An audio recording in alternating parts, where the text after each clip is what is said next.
اس پر مزید تفصیلات جانتے ہیں اپنے نمائندے سے. جی کیا تفصیلات ہیں آپ کے پاس؟ مزید تفصیلات سے آگاہ کیجیے گا. کرونا وائرس ایک پھیلتی ہوئی وبا جس نے پوری دنیا کو اپنی لپیٹ میں لیا. اس کے بعد پاکستان میں پوری یہ وبا پھیل رہی ہے. اگر حکومت کی ناقص حکمت عملی کا ذکر کیا جائے تو اس کا منہ بولتا ثبوت امامیہ کالونی شادرہ ہے، جہاں پر 80% لوگ اس بیماری میں مبتلا پائے گئے ہیں. وہاں کے انتظامیہ کے مطابق اور پولیس کے مطابق پورے علاقے کو سیل کر دیا گیا ہے اور لوگوں کو سختی سے اب ہدایت کی جا رہی ہے کہ لوگ اپنے گھروں میں رہیں.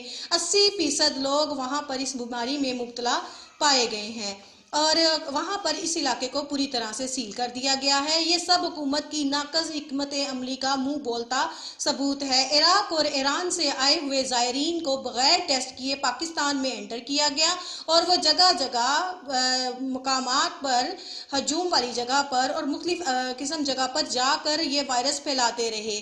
کسی قسم کا کوئی ٹیسٹ کی خاطر خواہ انہوں نے کوئی منصوبہ بندی نہیں کی. بنا ٹیسٹ کیے لوگ آتے رہے. عراق ایران کے علاوہ بات کی جائے تو اٹلی سے بھی کئی لوگ بنا ٹیسٹ کلیئر کیے پاکستان میں داخل ہوئے، اپنے آبائی گاؤں میں گئے اور وہاں پر بیماری پھیلانے کا سبب بنے.